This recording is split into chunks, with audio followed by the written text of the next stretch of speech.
जैसे कि पता है कि गोल्डन ग्रुप इस टाइम बगदाद में है। बगदाद से वहाँ की एक लेडी यानी कि सत्तानी मैडम लाइव आई हुई थी और जाने से पहले भी वो लाइव में कुछ बातें करके गई थी और ये भी बोल के गई थी कि मैं आगे से सच बोलूँगी। ठीक है, उसके बाद जो वो वीडियो डाली जाने का जो व्लॉग आया था उनका, तो व्लॉग में भी कहा था कि मैं आगे से जो बोलूँगी छुपाऊँगी नहीं, मैं सच बोलूँगी। जब इतना था तो बगदाद से जो लाइव आई थी मैडम, तो उसमें उन्होंने फिर बातें छुपाई हैं। भले ही वो बगदाद में बैठ के लाइव की हों या बगदाद से आपने व्लॉग शूट की करके अपलोड की हों, अगर वहाँ पे आपको सच बताना था तो सच वहीं से स्टार्ट कर देती। ये नहीं देखती कि मैं बगदाद से रिटर्न आऊँगी तो मैं बोलूँगी।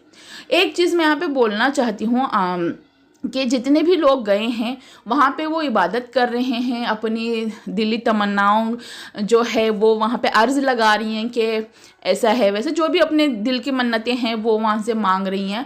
और 11वीं शरीफ का जो महीना है, 11वीं का दिन था, तो भरपूर वहाँ पे इबादतें भी की हैं, है ना। तो वहाँ पे ही मैडम ने कुछ अलग चीज़ें दिखाई। उन्होंने कहा कि मैं वो चीज़ें जो इबादत है मैं नहीं दिखाना चाहती, पहले दिखाती थी, मैं अब नहीं दिखा रही हूँ। बस उन्होंने घूमना फिरना और शॉपिंग ही दिखाई है। पूरी उनका व्लॉग अगर आप देखें तो सिर्फ उसमें वही नज़र आया है। थोड़ा बहुत वो गई थी दरगाह में ज़ियारत के लिए। देखिए पूरा पैकेज होता है पर पर्सन के लिए 95,000 रुपीज़ का। अभी तीनों गए हैं तो 95 इंटू 3 तो कितने हो गए, 2,85,000। ठीक है, ये आने जाने टिकट का। और 5 दिन बगदाद में यानी 5 रातें वहाँ पे रुकना, और 3 रातें शायद करबला में और 2 रातें कहीं और जगह। ठीक है, और टोटल जो है 10 डेज़ का वो होता है। फिर उसके बाद में अलग से इनकी वहाँ पे जो शॉपिंग है उसका खर्चा, ये सब कुछ अगर देखा जाए तो लगभग जो है 3-3.25 लाख का इनका खर्चा हो रहा है। इतना खर्च करके वहाँ पे गए हैं।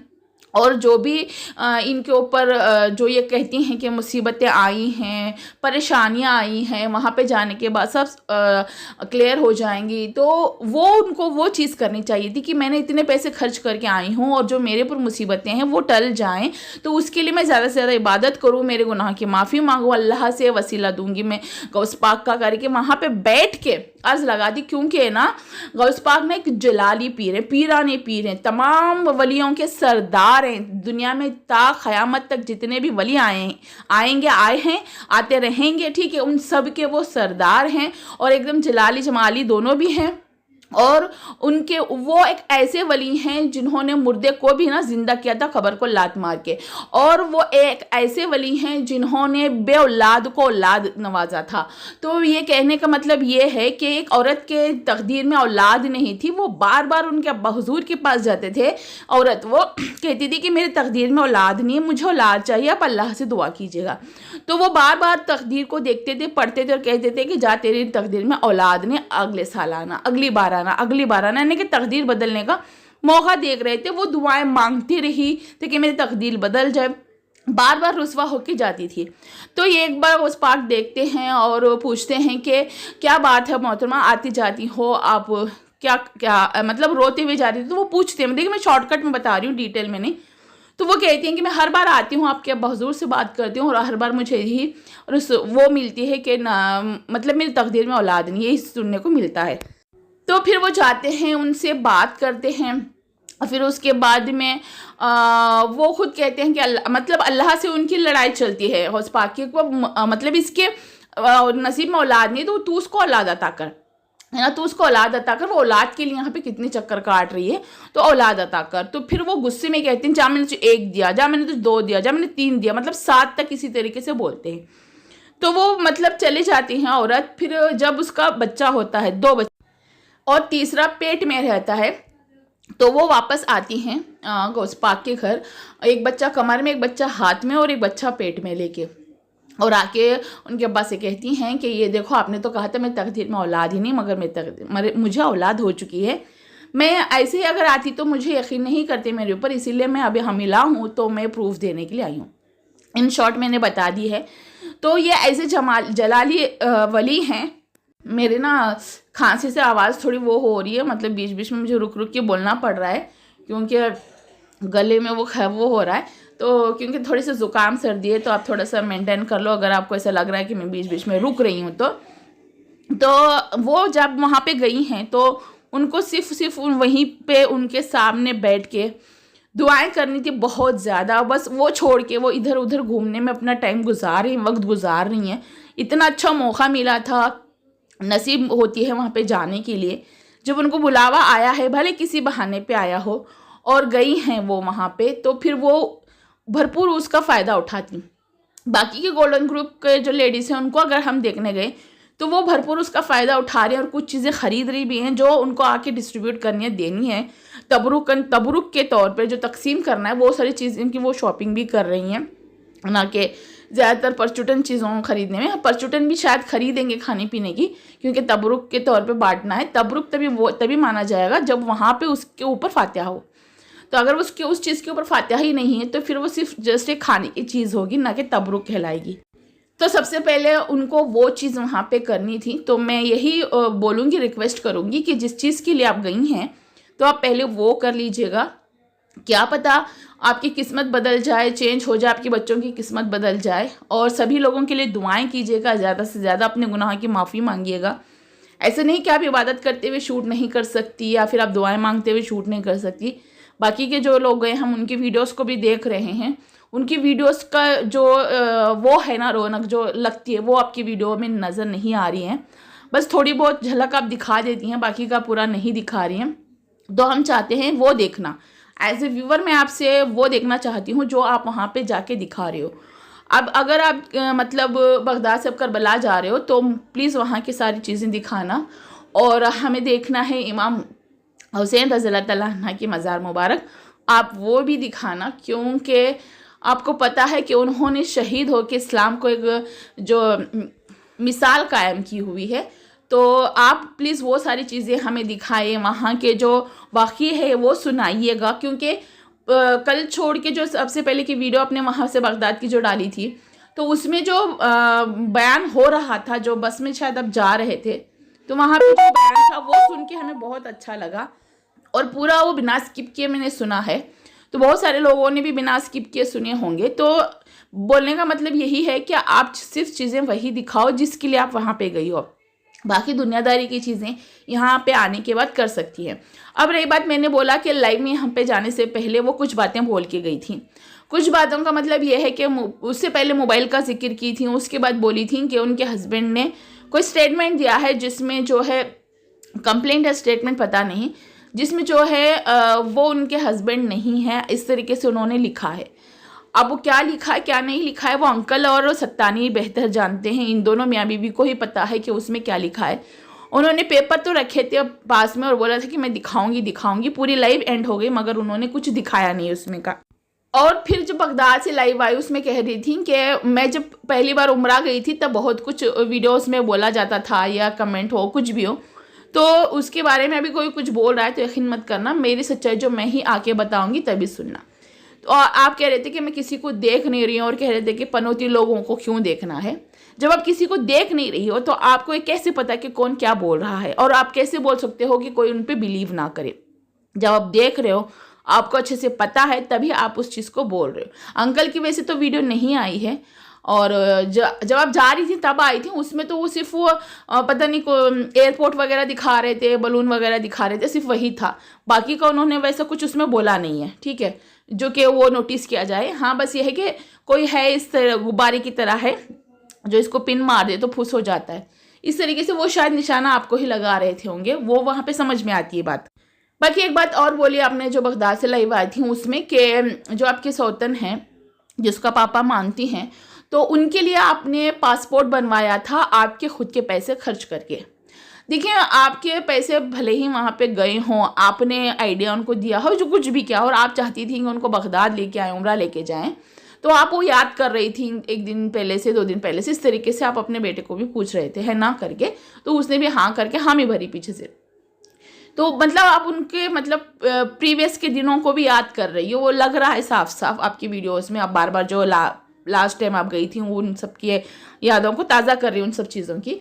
बट आप एक बात मैं आपको कहूँ, आप किसी के लिए भी पासपोर्ट बनवाओ या कुछ भी डॉक्यूमेंट्स बनवाओ, बट भले ही आपके पैसे लगे हों, डॉक्यूमेंट्स तो उन्हीं के लगते हैं।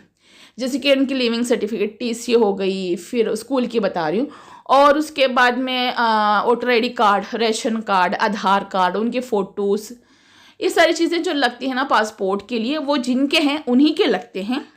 और जब पासपोर्ट बनता है तो वेरिफिकेशन के लिए, एड्रेस वेरिफिकेशन और पर्सन वेरिफिकेशन के लिए ये देखिए पुलिस वहाँ तक आती है, घर तक, और छानबीन करती है, वेरिफिकेशन करती है कि जिस नाम का पासपोर्ट बन रहा है वो इंसान वहाँ है या नहीं है। तो उनके ही नाम का वो होता है, वो एक लीगल डॉक्यूमेंट है। वो लीगल डॉक्यूमेंट्स को, किसी के भी डॉक्यूमेंट्स को कोई अपने पास रख नहीं सकता है।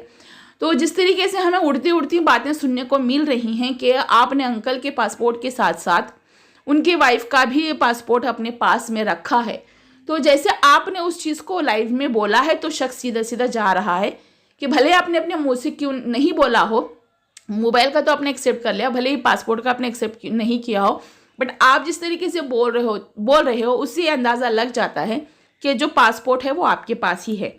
बाकी है या नहीं है वो अल्लाह ही बेहतर जानता है, क्योंकि अगर वहाँ पे जाके आप बोल रहे हो उस जगह में तो कुछ तो उस बात में सच्चाई होगी। और रही बात अगर है भी आपके पास तो उसको रख के आप कुछ कर नहीं सकते हो, क्योंकि वो आपके कोई काम में नहीं आएगा। बस हाँ, दूसरों को सताने और दूसरों को जलाने में काम आ सकता है उस चीज़ को रख के, ठीक है। अब उस चीज़ के लिए अगर उन्होंने, अंकल ने कुछ आप पे लीगल एक्शन लिया तो फिर आपको वो चीज़ें मजबूरन देनी ही पड़ेगी वापस रिटर्न, आपको रख के भी कोई फ़ायदा नहीं है। तो ये सारी चीज़ों से अच्छा है जो मांग रहे हैं उनको रिटर्न कर दो। वैसे भी आप कह रही थी कि मैं और मेरे दोनों बच्चे ही रहेंगे, मैं किसी से रिश्ता रखना नहीं चाहती हूँ, यानी कि साफ साफ आप अंकल की तरफ इशारा कर रहे हो कि आप उनके साथ अब आगे नहीं रहना चाहते हो। जब आगे नहीं रहना चाहते हो तो उनकी चीज़ रखने का मतलब ही नहीं बनता है आपका, तो दे दो उनकी चीज़, वो जो करेंगे करेंगे। और आपने जो लाइव में बोला था लास्ट, जब इंडिया में थी आप, अभी बगदाद नहीं गई थी, तो उसमें बोला था कि पासपोर्ट मांग रहे हैं क्योंकि उनको जाना है दुबई। तो देखते हैं ना कि कहाँ जाते हैं, कहाँ नहीं जाते हैं, क्या करते हैं, क्या नहीं करते हैं। मुझे नहीं लगता कि अंकल 2 से अब 3 पे आएंगे, 2 पे ही वो थक चुके हैं, अब 3 पे शायद नहीं जाएंगे। अब जो भी है, पहले से बहुत सारे आई हैं उनके लाइफ में, और सबको उन्होंने बोला था कि भले वो सुल्ताना हो, नाजिया हो, अभी जो आई हैं वो हो, और मगर कोई भी शायद ही वहाँ पे तीसरी नहीं बन पाएंगी, क्योंकि अभी वो जितना हम उनको जानते हैं, जितना पहचानते हैं, उसके हिसाब क्या बोलते हैं, अकॉर्डिंग मैं बात कर रही हूँ। भले वो आपको जलाने के लिए, आपको परेशान करने के लिए वो कर रहे होंगे, मगर वो नहीं करेंगे। वो आप भी बेहतर से, आपसे अच्छा और आमिना आंटी से अच्छा कोई जान नहीं सकता उनको, और वो नहीं करेंगे, ठीक है। और रही बात उनके डॉक्यूमेंट्स अगर आपके पास है तो दे के रफा दफा करो मामले को, और लंबा खींच के अपने ऊपर मुसीबतें लेने से अच्छा है बात को यहीं पे ख़त्म कर सकते हैं, क्योंकि एक चीज़ से 100 चीज़ें बाहर निकल के आएंगी, वही कीचड़ वापस से उछलेगा, वही बातें वापस से उछलेंगी, जो कि आपके लिए और उनके लिए, दोनों के लिए अच्छा नहीं होगा। आप उनके ऊपर बोलेंगी, वो आपके ऊपर बोलेंगे। बाकी जो लोग हैं क्रिएटर, कंटेंट क्रिएटर, उनके लिए कंटेंट मिल जाता है। देखिए नो डाउट सभी लोग यहाँ पे यूट्यूब पे कमाने के लिए आए हैं, कंटेंट उनको मिलता है कहीं से, कंट्रोवर्सी किसी की भी, तो उसके ऊपर ज़रूर बात करते हैं। तो अगर आपकी कंट्रोवर्सी होने लगी तो फिर आपके ऊपर भी ज़रूर बात करेंगे लोग। तो मैं ये कह रही हूँ कि ये सारी चीज़ें ना होती रहती हैं, ऐसी कंट्रोवर्सी होती है, बड़ी बड़ी कंट्रोवर्सी जिसमें न्यूज़ चैनल वाले तक घुस जाते हैं। आपको पता होगा कि अरमान मलिक का जो मसला था बिग बॉस का, बिग बॉस के मसले में उतना न्यूज़ चैनल वाले आते नहीं हैं, मगर अरमान मलिक के मामले में बिग बॉस के टाइम पे बाकी सारे न्यूज़ चैनल वाले भी घुस गए थे, चाहे बीपी न्यूज़ हो, चाहे जी न्यूज़ हो। तो इस तरीके से बड़े बड़े चैनल वाले भी घुस जाते हैं। तो आपके इसमें तो बड़े बड़े चैनल नहीं आ रहे, जो छोटे मोटे चैनल वाले हैं वही आ रहे हैं। तो अगर इतना ज़्यादा मसला बढ़ जाएगा तो ज़्यादा कंट्रोवर्सी बड़ी ना हो जाए, है ना। तो बोलने का मोरल ऑफ द स्टोरी ये है कि जो है वो छोटे में, अपने हद में, दायरे में जितना है वहीं तक के उसको ठंडा कर दो, आगे बातों को मत बढ़ाओ। मेरा बोलने का मतलब ये दोनों के लिए है ना। और यही बात मैं ये कहना चाह रही थी, जब आपको रिश्ता रखना ही नहीं है, और आपने जो बोला पैसा जो गया छोड़ो, जिनके नसीब का होता है उनके नसीब का जाता है, तो इतना आपने बोल दिया, यही बड़ी बात है। तो वैसे ही समझ के आप जब छोड़ने वाली हो तो फिर वो चीज़ें रख के भी कोई फ़ायदा नहीं है, ठीक है। अब आप बेहतर जानते हैं, आप आने के बाद बताएंगे आपने ऐसे बोला है। अगर है आपके पास सच में तो आप वो भी बताइए। जो अंकल ने स्टेटमेंट दिया है कि आप उनकी जो है वाइफ नहीं हो करके, आपने अब जो चीज़ें बताई लाइफ में, वो भी चीज़ें क्लियर कीजिएगा। चाहे आप क्लियर करो या अंकल के साइड से क्लियर करें, अंकल क्लियर करें, या फिर जो निकाहनामा आपने दिखाया था और अंकल ने वहाँ पे आके ये बोला है कि वो शहर काजी ने भी उसको फेक डिक्लेयर किया है। और इतना दावे के साथ कहना, इसके मतलब सच में वो कुछ होगा। तो प्लीज़ वो भी बता देना कि आपने अगर फेक बनाया है तो वो क्यों बनाया था, क्या मजबूरी थी, और फेक बनाने की ज़रूरत क्या थी, क्या रियल आपके पास नहीं था, या रियल में आप लोग कुछ रिश्ते में हो या नहीं हो। क्योंकि लोग यहाँ पे कन्फ्यूज़ हो रहे हैं बहुत ज़्यादा आपके रिश्तों को लेकर। अब आप बोलोगे लोग क्यों कन्फ्यूज़ हो रहे हैं, क्योंकि लोगों के सामने आप लोग वो चीज़ें लेके आ रहे हो। देखिए, हस्बैंड वाइफ के बीच में लड़ाई होती है, आपस में सॉर्ट आउट कर लेते हैं, भले ही दिखाओ या ना दिखाओ। कुछ दिन नहीं दिखेंगे, बाद में आके भी दिखेंगे तो कुछ ना कुछ बहाना बना के लोगों को बोल के चुप करा देते हैं। बट ये नहीं कि आप जो है अपनी सारी बातें लेके आते हो, बोलते हो, और वो थोड़ा थोड़ा सा छुपा के बोलते हो या फिर इनडायरेक्ट बोलते हो, मगर वो भी आके इस तरीके से कुछ हरकतें करते हैं। भले वो मुझसे ना बोलें या कुछ क्लू ना दें, मगर लोग समझ जाते हैं। तो इस तरीके से आप खुद अपनी लाइफ को पर्सनल से सोशल लाइफ बना रहे हो। आप जो है अपनी ही लाइफ को सोशल लाइफ बना के पब्लिक के सामने रख रहे हो, तो वो आपकी गलती मानी जाएगी, ना कि रिएक्शन चैनल वालों की, आपके ऊपर कमेंट्स करने वालों की, आपके ऊपर टिप्पणी करने वालों की। ये आपको सोचना चाहिए कि आप अपनी लाइफ को सोशली रखें या पर्सनली रखें। और रही बात, आपने बोला था कि मैंने सब कुछ दान में कर दिया। जब आपने इसे बोल दिया है, मैंने दे दिया, दान कर दिया, जो भी किया है, ठीक है, फिर उसके बाद लाइव में बैठ के आप इतनी बड़ी बातें करके उसके बाद उन चीज़ों को दोहराने का कोई मतलब नहीं है। जो हुआ आपने दिया, लिया, जो भी हुआ उसको वहीं पर रफा दफा करके आगे मूव ऑन करने का देखें, आगे की लाइफ सोचें। दोनों को बोल रहे हो अंकल आंटी को, अपनी लाइफ को सुकून से गुजारने की कोशिश करें। अपनी लाइफ को एक अच्छी लाइफ, आगे जितनी भी लाइफ बची है अच्छे से गुजरे, आपके अपनी फैमिली के साथ अच्छे से गुजरे, या फिर बैठ के दोनों सॉर्ट आउट कर लो, समझौता कर लो, फिर से एक हो जाओ। अगर आप दोनों फिर से एक होने के बाद भी इसी तरीके से करोगे, एक दूसरे के जानी दुश्मन बनोगे या इज्जत के दुश्मन बनोगे, उससे बेटर है कि आप दोनों खुद अलग हो जाओ, या तो ये खुद तलाक दे दिया, खुद आप खुला ले लो। इस तरीके से कोई एक बात डिसाइड करके बैठ के सारे घर वाले, आपके घर वाले, उनके घर वाले, अब घर वालों से मैटर नहीं सुलझ रहा तो कुछ बड़े लोगों को साथ में बिठा लो, जो हक परस्त हो, जो दीनदार हो, जो हक पे बात करने वाले हो। तो दोनों साइड की बातें सुनेंगे, फिर उसके ऊपर डिसाइड करेंगे कि आप दोनों को मिल के रहना, अलग रहना है, इस्लामिक तरीके से अलग हो जाओ। और इन चीज़ों को पुलिस, कोर्ट, कचहरी वहाँ तक लेके जाके अपनी लाइफ का सुकून बर्बाद मत करो, क्योंकि अंत वही होना है जो होके रहता है। और इस अंत को आप मतलब ज़िंदगी भर का जो है सर पे वो मत ले लेना कि सुकून ही ना रहे, जो बची कुछ ज़िंदगी वो बेसुकूनी हो जाए और उस स्ट्रेस में गुजर जाए। अगर मेरी बातें समझ में आई है तो मुझे बोलना नहीं आ रहा है, मुझे वर्ड नहीं मिल रहे हैं कि मैं किस तरीके से उसको बोलूं, बट जो मैं बोलना चाह रही थी मैं वो बोल रही हूँ, ठीक है। और बस मेरा यही कहना था कि सोच समझ के कदम उठाइएगा, सोच समझ के बोलिएगा दोनों, क्योंकि आप अपनी लाइफ की सारी चीज़ें ला के रख रहे हो, तो इससे आप लोगों को जज किया जाएगा कि आप लोग कैसे हैं। तो बस इसका ध्यान रखिएगा। और गाइज़, अगर आप लोगों को मेरी वीडियो पसंद आती है तो मेरे वीडियो को लाइक कीजिएगा, अपनी राय कमेंट बॉक्स में ज़रूर दीजिएगा। चैनल पे नए हो तो चैनल को ज़रूर सब्सक्राइब करके साथ में लगे बेल आइकन को ज़रूर प्रेस कीजिएगा, और ऑल पे प्रेस करना मत भूलिएगा, बेल आइकन पे प्रेस करके।